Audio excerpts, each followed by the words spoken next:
Hey everyone, welcome to another episode of Coffee and Cannoli. We have another Fatal 4-Way, the rematch if you like. And this time, this episode will be about wrestling. We have once again, right below here, Muscles Marinara himself, Caps. We have over next to Caps, Pickles Tuscadero. There it is, his pose. And on my side over here, we have the gamer pod head, Puttyman himself. Puttyman. All right, I'm good. And Toronto Franco, I guess, is my name now. Toronto Franco. Because we rep in the six. We rep in the six. Earthquake. Wait, you look promising. I just want to know, do you want to join my straight edge team? Straight edge for life.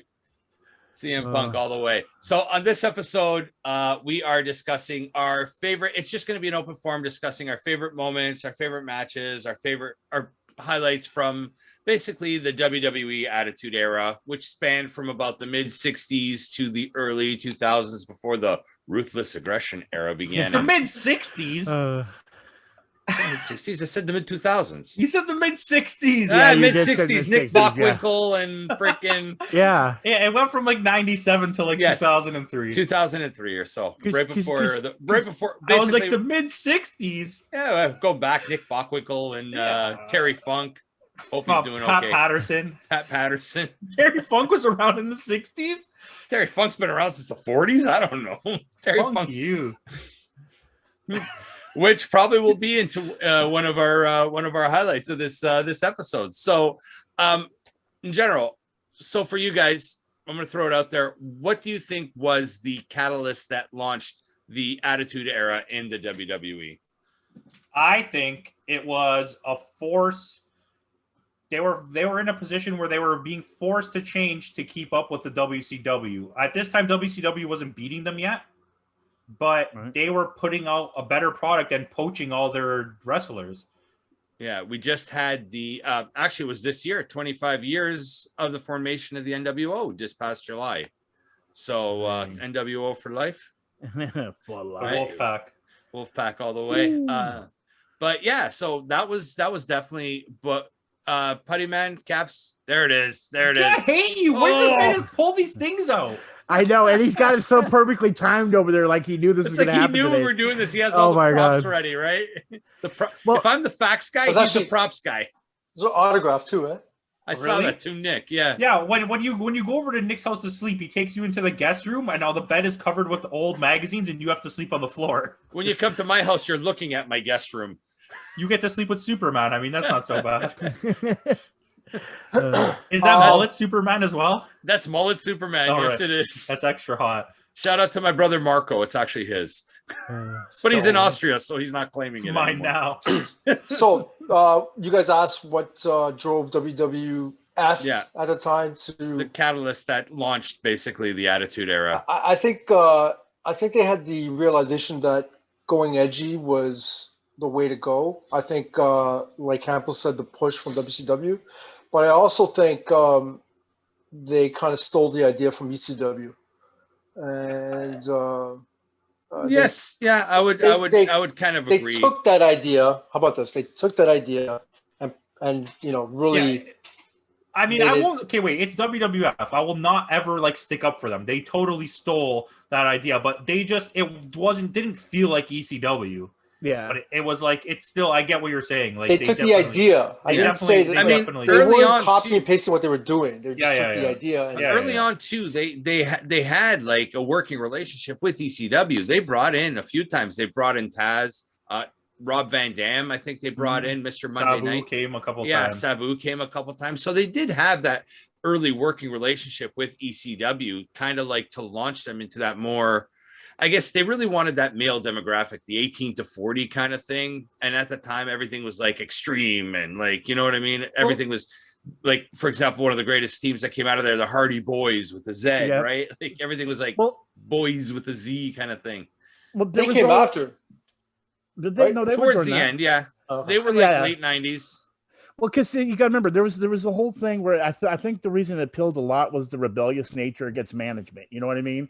There was that whole thing where you come home from work, you're tired of your boss, and then you see Stone Cold or even The Rock back talking of Vince McMahon. You know what I mean? Saying, no, we're not gonna do what you're saying, and you cheered for him in that way.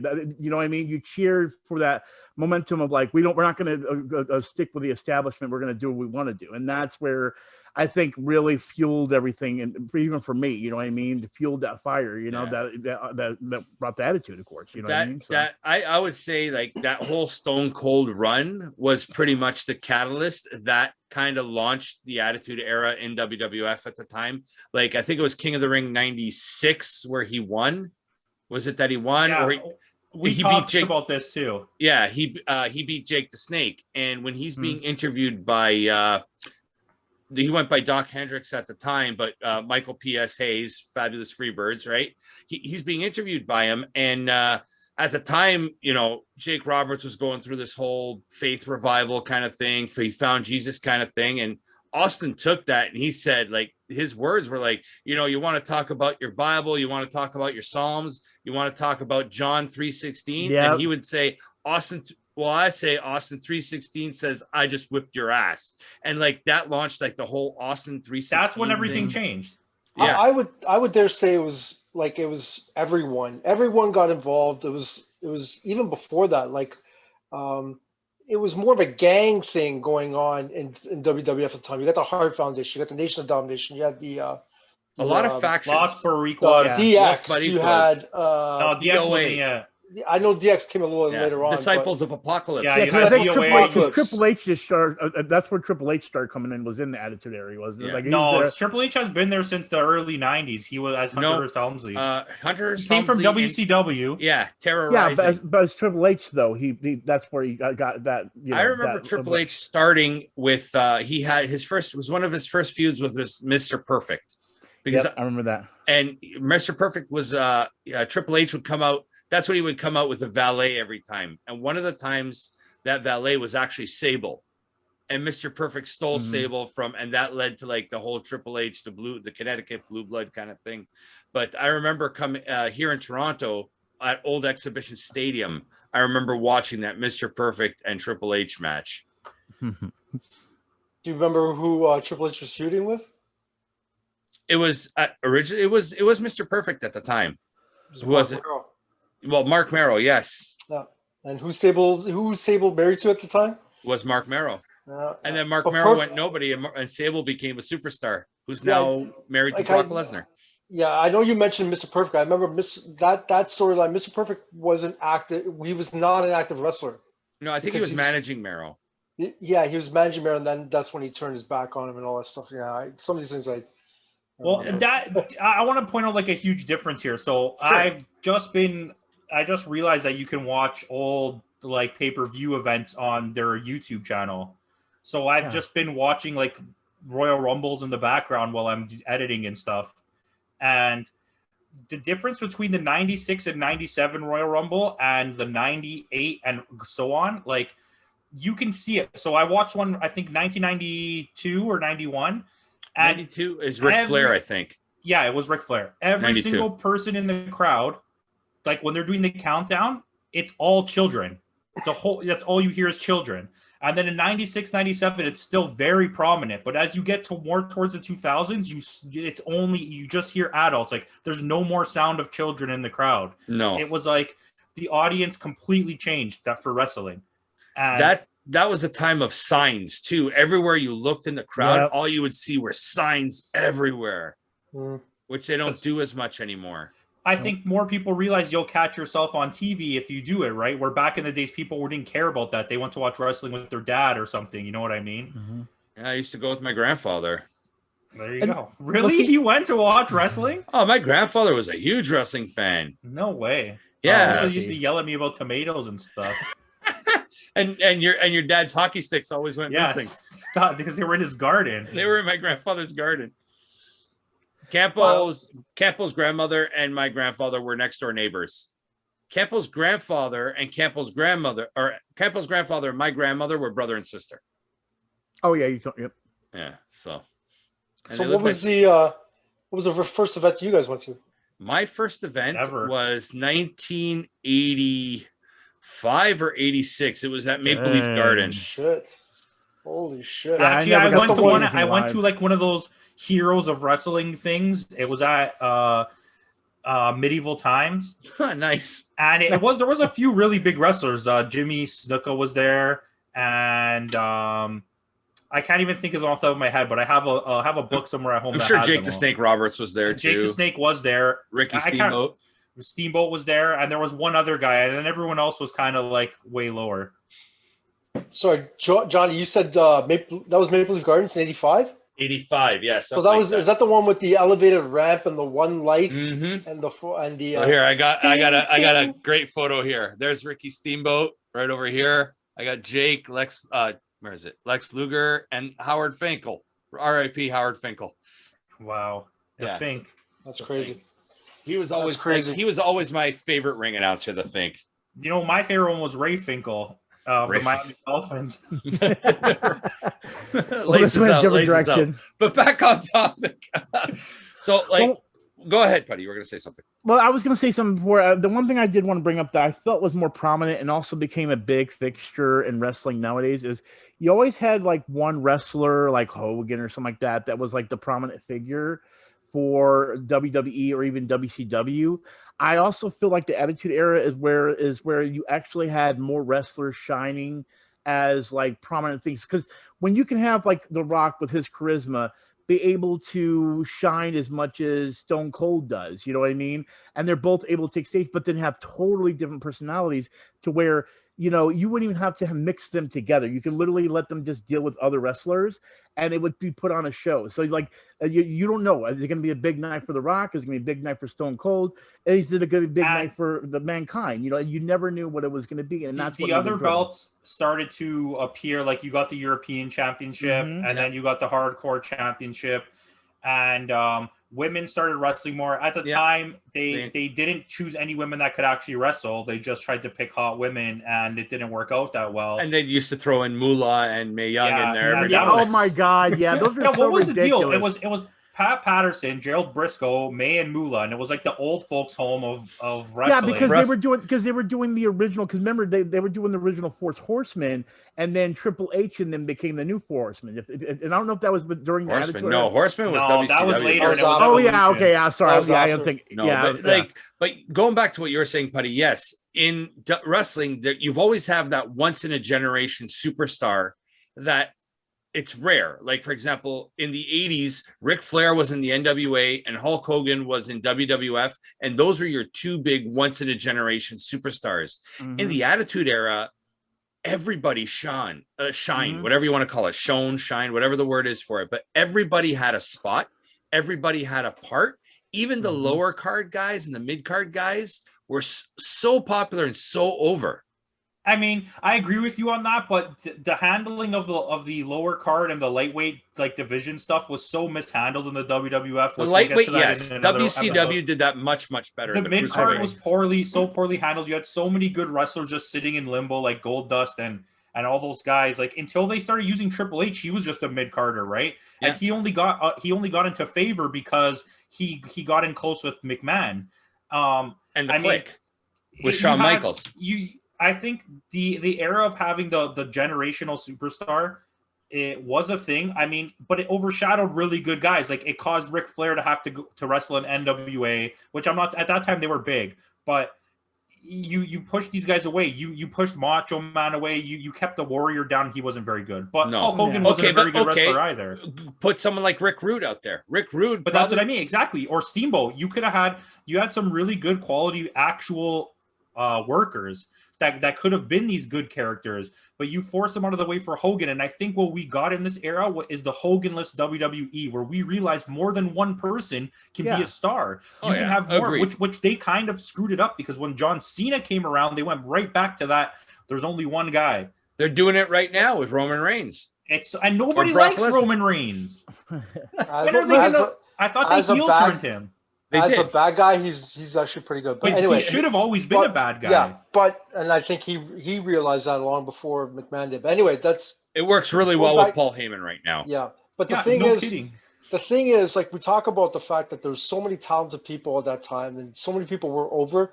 But let's not get away from the fact that Austin was the man He was Oh, the yeah. star Oh, attraction. yeah. It went Austin directly. was the man. It went directly from Bret Hart right into Austin, which on, like I'm saying, we were talking about this too. In 96, 97, Austin won back-to-back Royal Rumbles, and that's what put him over. But if you watch him in those Royal Rumbles, he doesn't even get a pop when he comes out. When his music plays, nobody cares that it was Stone quiet. Cold. Which one was it? 96 or 97 is the one where he's leaning on the ropes pretending 97, to look. Where he's looking at and then after he loses all of his tape on his arms, it's all gone. 97. But no one was even cheering for him. But after that, they were like, we can push this guy and people are going to like him. Because once he started going off and stunnering everybody in the Rumble, it was like, oh. But his promos were unique too, man. Like, But his real promos that we know didn't happen till after that. No. Go back to the 96 promos. Yeah. Go back and watch some 96 promos. They exist, but then go watch the later, like the 98 ones. I understand where you're coming from, but No, I agree with you. He's always had a strong mic. He was so pushed aside. I don't remember if he was in NWA, but when he was in WCW, they abused him and didn't push him at all because he was such a great worker with Brian Pillman as a Hollywood Blonde. It's like, you know what? And as much as you could be like, I hate those McMahon guys that you're like, oh, he's just a big buff guy and he's getting the push for nothing. But The Rock was the best push that McMahon ever did because he probably was going nowhere unless McMahon gave him the push because as my via, nobody liked him. No, Rocky, die. Remember all those die, Rocky, die chants? Okay, so I got to ask you guys a question because I'm actually forgetting just out of time lapse. The Montreal screw job was that was during the Attitude Era, right? That was right at the beginning. That was a catalyst. That was the beginning. So that was the beginning. Yeah. So then the Hardy Boys, whenever they did the whole Hardy Boys and what we just talked about earlier, Edge and Christian, Hardy Boys, and it was the Dudley Boys. That was like 2000. Yeah, wasn't that towards the end? Yeah, okay. Yeah. So I'm trying to remember in my head where everything was because I pretty much remember that, and I remember that was being towards the end, but I thought the Montreal Screwjob was at the beginning because that's when Shawn Michaels and Bret Hart started their. SummerSlam 97. 97. Yeah. Survivor Series. Survivor Series, yeah. Survivor Series 97. I think too. What also was part of, I think what was part of that was with that feud with Austin and Hart. You probably have the greatest double turn of all time in that feud. Where going into the match, Hart was the face and Austin was the heel. And that's the one where he gets cut up on his forehead and he puts him in the sharpshooter and he's just like screaming in pain. And all you see is like blood dripping down Austin's face. There's literally the picture of him reaching out for the ropes and he's all bloody. And by the end of the match, somehow Hart was the heel and Austin was the face. Yeah. It was probably the greatest double turn of all time. And in one match. Match. But that just goes to show how talented Bret Hart is because oh my god, you put two of the best guys right there. He was like the captain of that match. He was like calling everything. Ring general. Yeah, he was the ring general. But even going into that match, Austin was getting a lot of cheers going into that match too. Like he was. You know what I mean? I have a VHS videotape somewhere. I think Coliseum home video. No. I taped the Raw.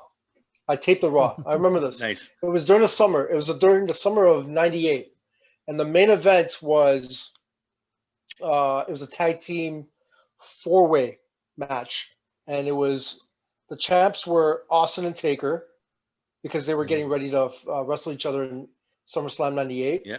But they were the tag team champs, and they were going against Kane and Mankind, the Outlaws, and D'Lo Brown and The Rock. And it just goes to show how popular The Rock was. He was like a straight up heel. Yeah. But this is one of the few times, this is one like early on where he was doing the people's elbow and everybody hated him. The corporate elbow. But at that time, it's still the people's elbow. Like as soon as he was gearing up to do the people's elbow, he was like cheered out of the, like he was so over. Like it actually, he was more over than Austin. For like that's without a little bit after that is when he left that and he became a face, wasn't it? Yeah. Shortly after that, he was gearing. I remember that because he was gearing up to face Triple H in a ladder match, and as soon as that ladder match was done, is when he became a face. Okay, so can I drop a moment here since we're talking about moments? Sorry, before you do that, was that Kane when he still had that voice coat? I don't think he was talking at the time. Yeah, that was Paul Bearer Yeah. Kane at that point. Yeah, so. okay. Because I remember Kane with that like that voice coder. Yeah, I think he started using that when he sort of separated. When he left Paul Bearer, when he first left him. But yeah, that was cool. So for me, I have a definition of the Attitude Era. I think to me this is the quintessential match that just screams Attitude Era. It's Mankind versus Undertaker, Hell in a Cell. And that's the one I was gonna pick too. Yeah, that's the one everybody picks. Though, I've watched so much of like extensive coverage and like them talking about the match, and it's just crazy when he's like, "Throw me off," and he's like, "No," and he's like, "Just throw me off." Or I'll jump. Yeah. And then the whole smile, and he's like, "I wasn't smiling." And then he's messed up. Okay, completely. They have to lift up the cage to get him out. Taker's still on the cage. Okay, the cage is already like collapsing. Mick Foley said he wanted to give him a belly to back suplex or something, and Undertaker's like, no. Because he knew the cage was going to break. But they lift up the cage, they wheel him out. He gets off the stretcher and comes back and climbs the cage without his shoulders like busted. That's all Joe. Climbs all the way back up the cage, gets chokeslammed through the cage into the ring, and then Terry Funk comes. That's what I'm saying. I remember this. So he's like, did Vince McMahon come out too for a little? Yeah, when the cage first lifted, he's the one that called for the cage to be lifted. He's like, because they wanted to end the match. And then Mick Foley's like, at this time we didn't end matches, so he's like, I'm not ending it. So once you went through the cage, Terry Funk came in because he's like, he's dead. And then he gets up and he leaves Mick Foley. He gets up, he goes to Undertaker, who's standing in the ring, and he's like, what's his name? His real name? Undertaker? Mark Calloway. Mark goes to him. He goes, check if he's alive. and he goes, Terry Funk goes, checks if he's alive. That's when you see him touch his face, and he comes back and he's like, he's good. And then right when he says that, he gets chokeslammed by Undertaker. But the best part of that chokeslam was he chokeslammed him out of his shoes. Mick Foley's best part of his talk was like, I woke up out of being knocked out, and I was like, where did those shoes come from? Because he just saw a pair of shoes in the ring. And then they pulled up the thumbtacks, and that's the definition of that era of wrestling. Well, that's the other thing I want to say right there is like, which speaks to Nick's ECW thing. There was also the situation where there was that whole stigma of wrestling, like wrestling's fake. It was like, okay, it's choreographed, but they went. You could see both of Mankind, or I'll just say Mick Foley and Terry Funk. Those are the two guys that said, "Listen, we want to make sure people feel the visceralness of this. We want to make sure it feels real." Those are the only two people I could ever see that would be willing to punish themselves literally with tacks and just barbed wire and things that you would never see anybody else do, because they wouldn't want to risk their lives or even just taking any damage to the body. I mean, you could see even to this day how badly Mick Foley looks and how much that damaged him. But it was can't even walk anymore. Undertaker thought he killed him. He was convinced that he was dead. It was no different from that Royal Rumble match when he took 15 chair shots to the head. Well, my God. And it was the wrong side. He told him, he hit me on the other side. Was there a crowd count on those chair shots? No, I don't think so. But I know Caps and we discussed it in our documentaries video. Yeah. Go ahead. Sorry, buddy. Well, I didn't, but still to this day, I always watch this one video where Mick Foley's literally talking about the tooth.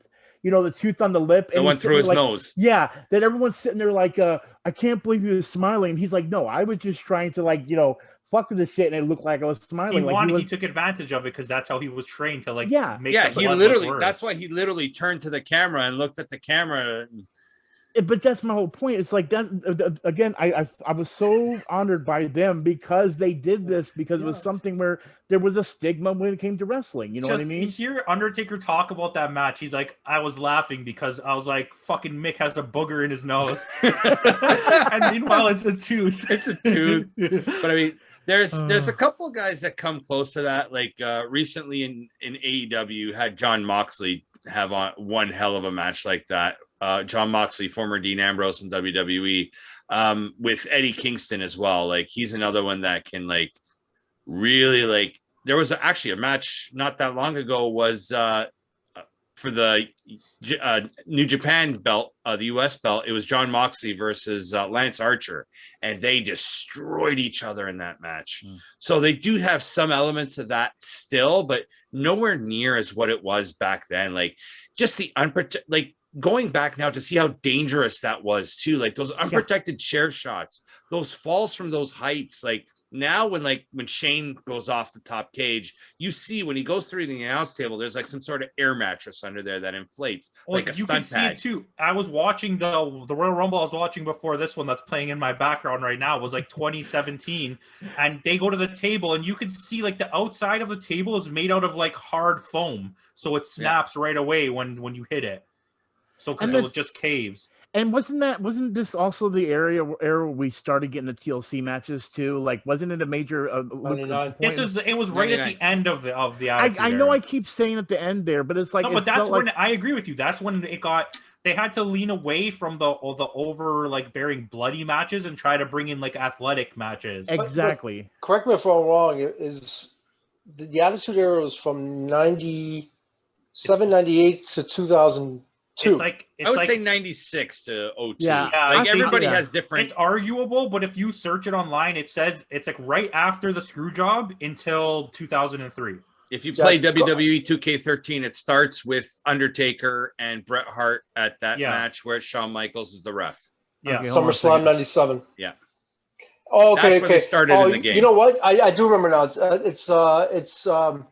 It's until 2003 when Austin and Rock left. Yes, exactly. After that WrestleMania. Yeah. And then boring Triple H took over. Came. And then then boring Triple H took over. Yes, where he was overbooking himself all the time. Where it was just Triple H winning every single time, and it was That's just when I started watching SmackDown. Yeah. Okay, so I'm looking here, and it says that the Monday Night Wars definitely was the one that started it. Then, of course, the birth of Austin. Then the screw job apparently is when it happened, and then that's when you started. That's what I said. If you look it up online, that's what it says. But I think JD's right. I'm pretty sure it's from that Taker match. Yeah, you would start seeing signs of it way before. Yeah, it's once they started pushing out that kind of old guard. Like you had Michaels, even though he was a big part of DX, but Michaels left for a while. Brett was gone. Basically, the whole Hart Foundation is gone. Like. I just find but there are some points in there, as much as we glorify it now, I do feel it was overbooked sometimes. It was too much. It was. And I'm looking at this now. I totally forgot Kurt Angle was even involved in all this. Yeah, Kurt Angle was a good part of that. Yeah, well, he was, but the problem was I think what it was there was just so much of the "you suck." Like he definitely was the one that people would turn against the whole time. But at the beginning, he was a face. I know. Well, it's because he was using the whole. I actually wanted that era was crazy because you had Big Show, you had Undertaker, you had The Rock, you had Mankind who made the turn, you had Stone Cold and Big Show. Did I say Big Show? They were all faces. You had every single major person was a face. Shawn Michaels was still a face because Hunter was the bad guy now for turning on Shawn. Yeah. But there was the whole, I think the Attitude Era also kind of launched that whole tweener phase. Like you weren't really a face, but you weren't really a heel. Yeah. That's when you started cheering for the heel. Yeah. There was no definitive good guy, bad guy. Because I just noticed too, like the Ministry of Destruction with Triple H in China, there was always these ones that were evil in nature, but corporate Triple H in China. Can I give you another one? Can I give you another match, a definitive match here? Okay, so because I thought we were talking about matches, so I really prepared for this. Yeah, sure, go for it. Okay, so there's a SmackDown match. It's a grave match. It's Undertaker and Big Show against Mankind and The Rock. Okay. Oh yeah, wasn't that the Rock and Sock connection, or was that? So they started out with the match. They go up to the stage, and this is still ripped Big Show.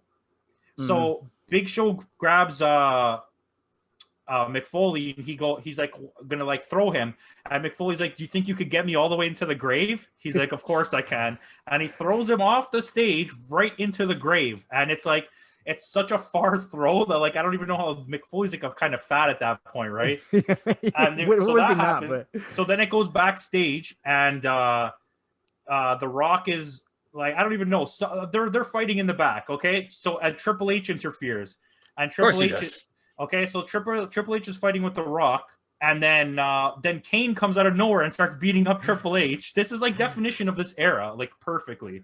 Then Chyna comes out of nowhere and hits Kane, and then he doesn't even flinch, and then he chases her away. The fight goes back out. They fight some more. Everyone's like knocked out, except Big Show just chokeslams someone, I think Mankind, back into the grave. Okay, so then Triple H comes out with the sledgehammer. This is the first appearance of the sledgehammer, I'm pretty sure. He hits Big Show with it. Big Show falls into the grave. Okay, he hits the Rock falls. Then an ambulance backs up. The ambulance opens. It's Triple H. I mean, it's Stone Cold. Stone Cold comes out, starts beating the shit out of Triple H, throws him in the ambulance, drives the ambulance outside, gets in a semi truck, and smashes into the ambulance with it. Yeah, I think Campbell's hit the nail on the head with that one. That pretty much defines the era because overbooking at its finest. No, but like a lot of the matches, all those pops that happened in that match, like every time someone came out, like, do you know how crazy the pop was when Stone Cold came out of the ambulance?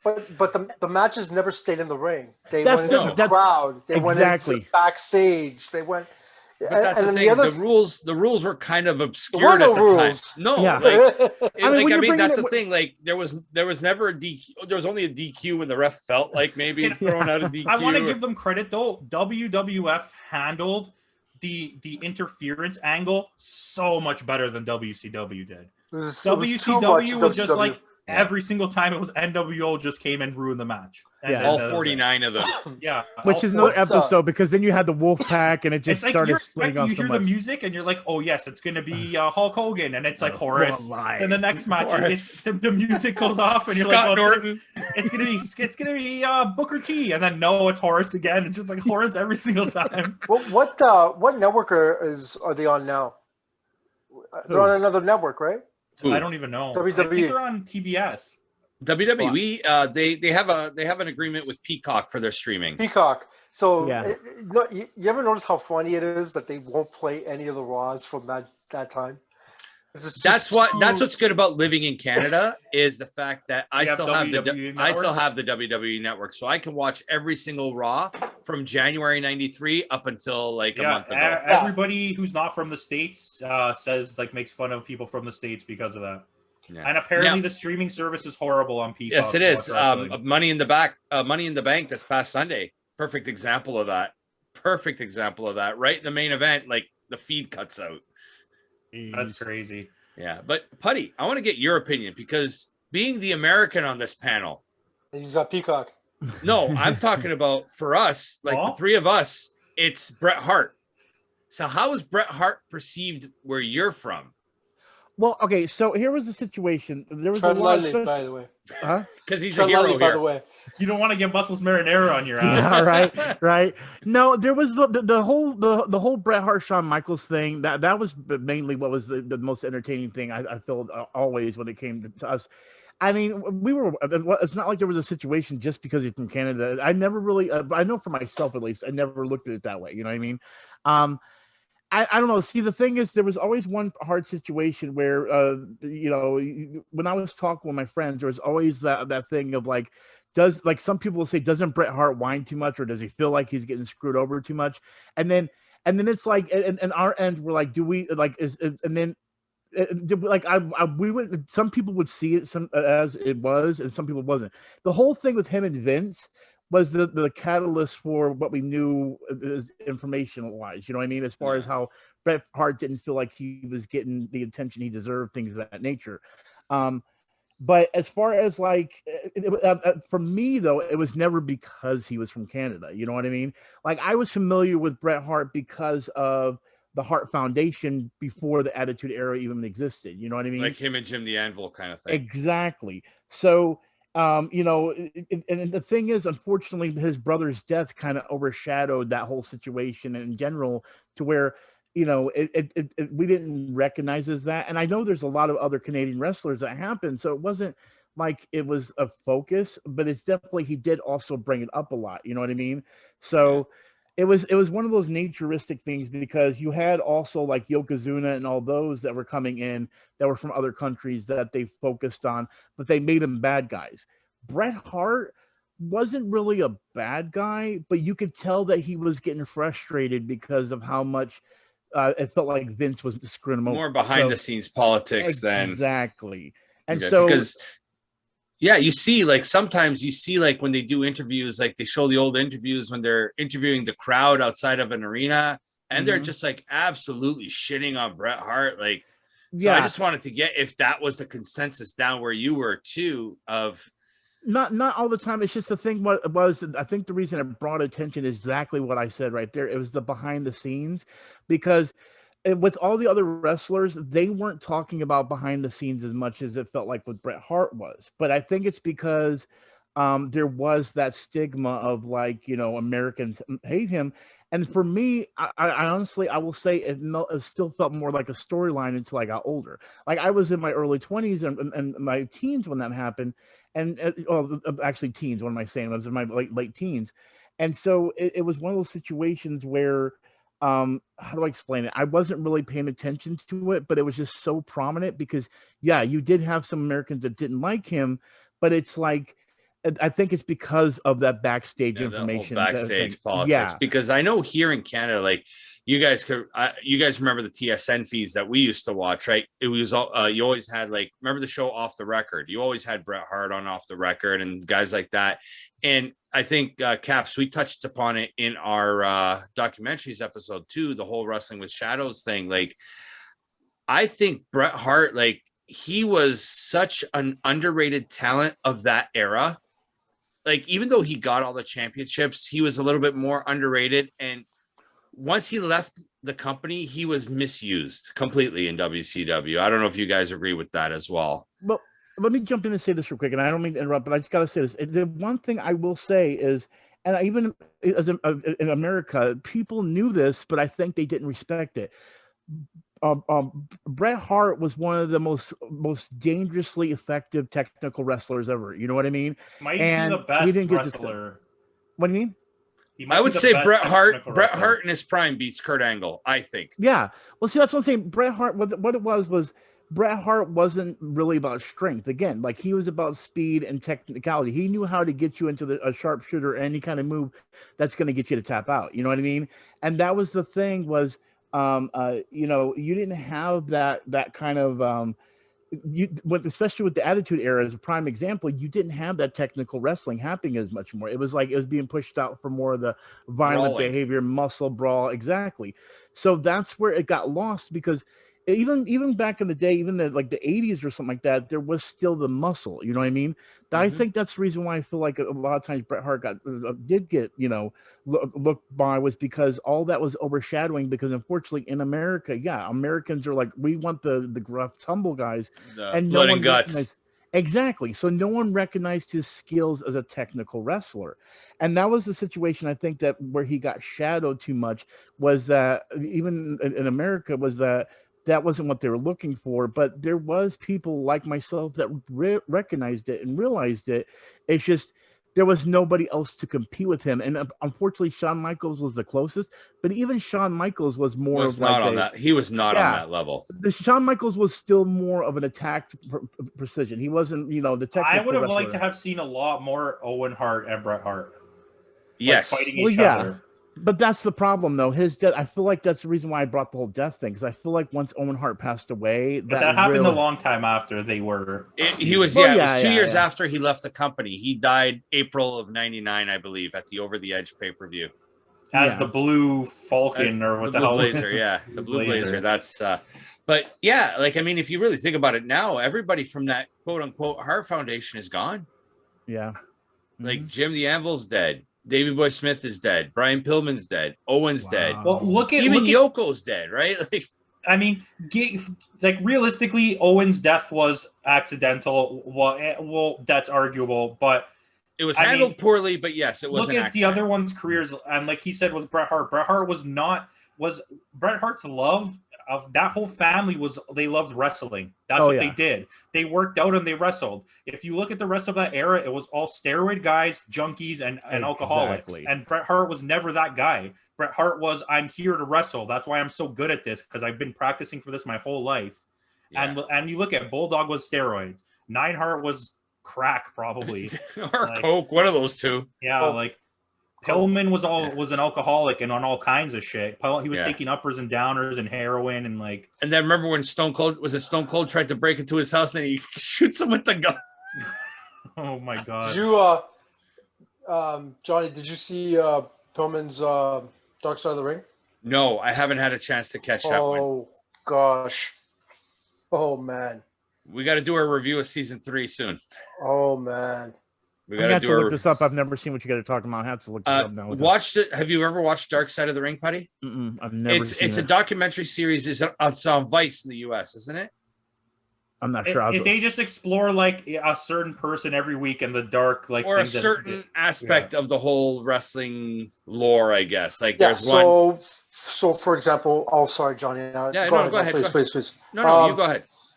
Like they'll explore different storylines. Like they'll do a documentary on Bruiser Brody's murder, and they did a documentary on Owen Hart's death, and they did a documentary on Dino Bravo's murder.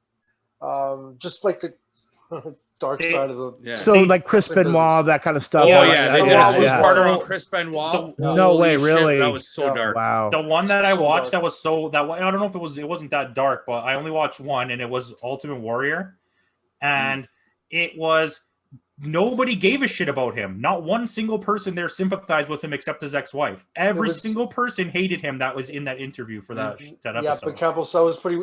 Honestly, it was pretty one-sided. That was and it was Yeah, pretty but tame. apparently, from what people say, is that nobody liked him. Yeah, he didn't have friends. that- He didn't have any that's- friends. Yeah, but that was one of the more mediocre. Not Well, I'm as not dark. saying it was a good episode. I'm just letting you know. telling I'm just letting you know. I was just saying it was They go funny a to lot find darker. out that nobody liked this guy. Well, like Dino Bravo, icon here in Canada, Quebec, or like from Quebec, right? To this day, it's still one of the greatest unsolved murders in Canada. Nobody wants to talk about it. Like people who know say nothing about it. They wanted to bring Rick Martel into the documentary, And he said, "No way." No way.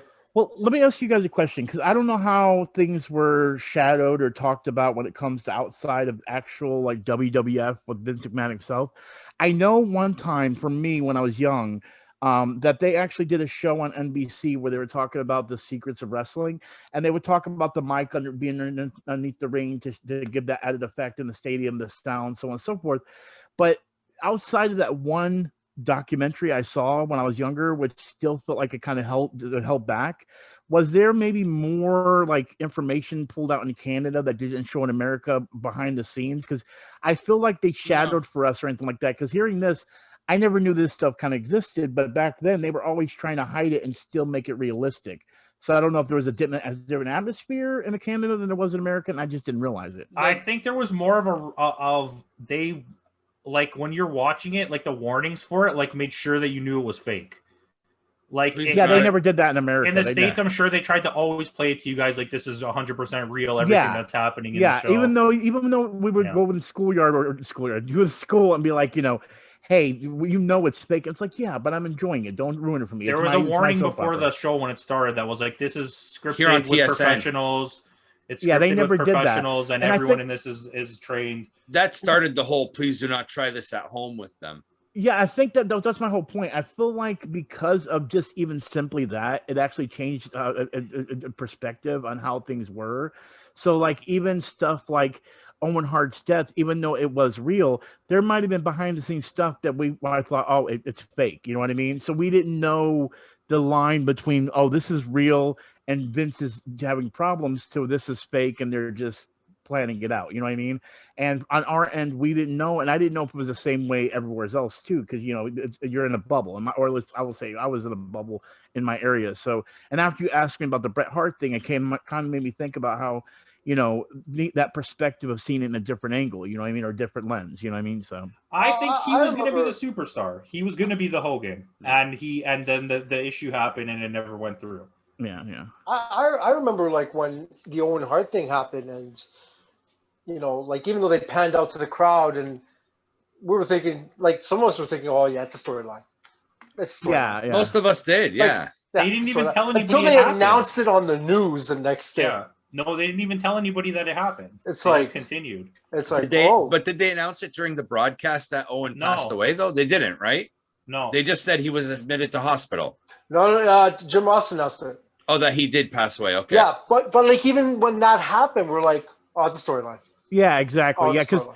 because there was always even those times when wrestlers would go to the hospital or they'd have a problem, and sometimes it'd just be wrestler like, I just need to take a vacation. Let's play it out like I'm going to the hospital. You know what I mean? And they would play it out, but then there would be actual injuries. We're like, okay, he's going to be gone for months. So nowadays it's a lot easier to gauge and figure out what's. I mean, the truth. you just got to Back look then at the you ref now. If the ref goes like this, you know it's a legit injury. Yeah, To yeah. stop the match.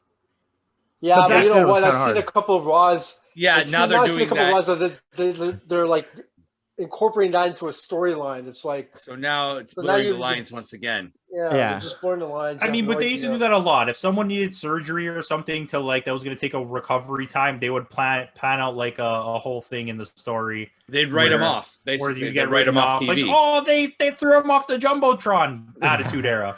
Yeah, exactly. Yeah. R.I.P. I mean, Hawk. Yeah, I'm going to give you an attitude moment to lighten For sure. the mood because We're talking about death. and- so Royal Rumble 2000, I believe it was, or 2001. So it ends up with only Scotty 2 Hotty, Brian Christopher, and Rikishi in the ring, and then they just start like the music just comes on and the lights go off and they start dancing in the middle of the ring in the middle of the Royal Rumble, and then Rikishi throws both of them out and then continues dancing until the next person comes out. He had me a a good Scotty moment. Too Hottie. I know Scotty Too Hottie just in general was one of those characters I could not take seriously. But that's the thing, like he was so over, and he was never the most talented guy. He was never the biggest guy. He was never the most technical guy, but he was over. Like I remember before he became Scotty Too Hottie, he was just like the Scott Taylor guy with the really bad mullet. Even like it put them both over because when Brian Christopher was Brian Christopher, nobody gave a shit. But as soon as he became too cool, Grandmaster Sexy. God, man. Well, Those were also the times that they started blending in the whole like, let's bring a little culture in here. But it just And doesn't Rikishi work. was the Sultan. Yes, Okay. he was. I caught that when I was watching the Stone Cold Royal Rumble. But he looked so cool, that character. They could have went somewhere with that guy. Like his mask was so cool looking. Rikishi had 3 different character changes in the Attitude anti-drug guy. Yeah, make a difference. Fatu. Fatu. And I've got a question. Was what era was Doink the Clown? Because I don't remember. Oh, like, the early 90s, late 80s. Yeah, okay. I had to remember right before the Attitude Era. Yeah, Doink the yeah, Clown. because I know it was on Early the to cusp of mid-90s. it. I can remember. Because even Hornswoggle, wasn't he towards the end of the era? He was actually he was after like this. 2009. He was- Yeah, he was Yeah, way he after. was much later, yeah. He was I'm the just- resurgence of DX when DX came Oh, back. that's right. That's probably what. No, confused but me he was because before that though. He was Vince McMahon's Oh yeah, that's right. illegitimate That's son. right. His illegitimate son. You're right. Oh my god, that storyline was hilarious. And I didn't even watch that wrestling. Okay, That's when I started turning it off. I got a thing. So we all did it. I mean, we can say it again for Putty to help him out. But should we get Putty's Abraham Lincoln thing? What's it called? Abraham Mount Lincoln. Rushmore? Mount Rushmore. Oh yeah. Oh. Buddy, you haven't given us your Mount Rushmore of wrestling yet. But we'll let you have 5. Though. Yeah, we're allowing Okay, so 5. so is it WCW and WWF, or we're just doing Your WWF? 5 All time. favorite wrestlers of all time. Okay, so definitely Bill Goldberg. Always going to be on top of that from me. I've already said this before. I'm a huge Goldberg fan. That's an interesting You're pick. upsetting Yeah, me. I'm That's a really. first. I was huge. upsetting I me. was. That's a addicted first to- for Goldberg. It's a Okay. first. Yeah, I had to put him on there. Sorry. Goldberg. Who just made his return on Monday Night Oh, Raw? I not saw that long that. ago. No I way, don't wanna really? talk That about might it. actually get me come back to wrestling. But anyway, Goldberg. See that what sucks is even though he had he was just a horrible person. I liked Ultimate Warrior, Sting, but it would have to be the Crow Sting. It would definitely be that one. Okay, and then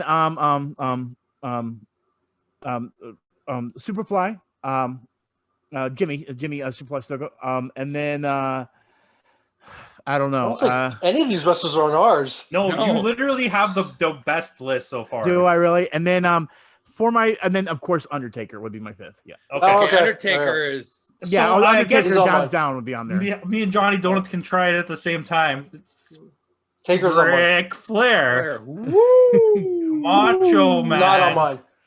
Okay, so I have Ric Flair, Macho Man, Bret Hart, Stone Cold, and The Rock. And he Okay, has the wait. exact- Actually, sorry. Take out Ultimate Warrior. The Rock would take the Ultimate Warrior spot. Yeah. I'm sorry. Yeah, Whereas The Rock I- would take Ultimate Warrior Me and spot. Caps both had Bret Hart on ours. Yeah. He has to be on there. 100%. I have Bret Hart on mine. Yeah, we all did. Yeah. But that's the difference. We of have us the exact same list, don't we? Oh man, what was similar, our- a little what was my different. I list? think you had Taker though, did it? No. No, I have had- Ric Flair, Macho Man, Bret Hart, Wow. Stone Cold, The Rock. I had Piper on mine. Oh, Piper. I- Who didn't you have? I don't think I had Undertaker on mine. I don't have Undertaker. You keep No, saying I- Undertaker. I But see, what's really funny though is I actually grew up being a big fan of Hogan, and I actually had all his figures, and I even saw like No Holds Barred in like theaters. And for some reason, Yeah, but even- Hogan was so forced down everyone's throat. I can't yeah, and I blame think you that's for what the problem liking was I Hogan. was just kind of forced upon me, and then as I got older, because I liked Jimmy way before I liked Hogan. He was like my first wrestler I became a fan of, and then again, like I said, The Rock and that whole thing, that was what I like. What reason why I kept on tuning into WWF, but WCW kind of swayed me over there after a while because I liked the whole story with Stone Cold and Vince, but it was just like I felt like it was every single time. Okay, Stone Cold's going to bring some kind of vehicle in here and to take over the ring. the beer and do something. truck, the ATV. The beer truck, yeah, and I loved it. Don't get me wrong, but it's just on the other side. It was going back to what made me first love wrestling, which was just the wrestling before they got NWO involved. So of course Sting, and when Sting came down and did the whole Crow thing, it just changed my opinion. Plus, I was a huge Crows fan, so it kind of worked out in that way. You know, Which we'll save for the next episode when we talk about the whole WCW area from '96 to when Cap, they ended. what was your list? I never heard. I can't remember your now. Top five. Ooh, My internet's dying. I'm trying to remember mine. I might have Caps mine. I think I had Hogan on my Mount Rushmore, but then he just went off the rails. Yeah. Later on in life, he was just talking so much shit. Hogan's These insane. stories that just didn't make sense. That I think I replaced him with Andre. So Yeah. I think I had Taker, Rock, Austin, Hart, Andre. Whereas mine was, I think I had Hart, Savage, Piper, Flair, and I can't remember the fifth one now. I can't remember the fifth one, but I know I had those four for sure. I think maybe Dusty might have been on mine too. And I think another reason why, even though I might have been a Hogan fan, the whole NWO thing worked way more with Razor Ramon and Kevin Nash. You know what I mean? Right. When Hogan stepped into that whole thing, people loved it, but I felt like Hogan was just such a joke when it came to it. You know what I mean? And even though he was a big part of it, that whole thing where he came out with the guitar, with the belt, When he's doing that, it was like I wanted. Yeah, exactly. Like it was just like, dude, where you could see your age for some reason in my head. You know what I mean? Turning heel turn. And I know we're Hogan going to was a way WCW. I better don't mean idea. to that, but Yeah. Sorry? Heel turn John? Hogan was a way better idea. Yeah. It was the best thing. That's happened. Yeah. But that was It probably just got out of yeah. control. Yeah, it did. The NWO but we'll save that for another episode. yeah, That's another episode. sorry. That's another. We'll save that for another episode. If there's anything else you guys want to touch on before we head out, because I think my internet is unstable right now. Are we there? No. Okay. No, actually, What the heck is going on? My internet is dying. Okay. No. Oh no. Yeah, I think All we're right. okay. I think this is where we need to end it, guys. We'll just leave. Gets out of hand. Exactly. All right, guys. I'm gonna end it right here. Thanks again for joining us on this episode of Coffee and Cannoli. My internet is dead. We lost satellite feed with them guys. Yeah, this is the. All right, guys. Thanks again for joining us on this episode of Coffee and Cannoli, and we'll see you next time. And the pay-per-view is over with. He's back. I'm back. So what happens? Yo, Did we lose everything? No, it'll export that as a video now. Stop recording now. Press stop. Okay. Give me a second. it was just like a